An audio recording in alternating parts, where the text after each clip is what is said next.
Құрметті сәуле тұрғындары және сарбаздар, құрылтай сайлауында өз таңдауларыңызды жасауға қош келіпсіздер. Отанды сүйетін, отына күйетін, қазақтың басымды, еліме иетінмін. Бүгін мен үшін ерекше маңызды күн.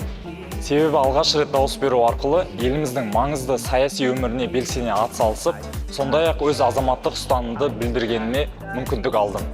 Дауыс беру әр азаматқа берілген үлкен жауапкершілік деп ойлаймын. Еліміздің болашағына қатысты маңызды шешімдерге бей-жай қарамай, өз азаматтық ұстанымды білдіру мен үшін зор мәнге ие. Қазіргі таңда әскери қызметте жүріп, отан алдындағы борышыммен қатар, азаматтық борышымды да орындағаныма қуаныштым. Отанды сүйетін, отына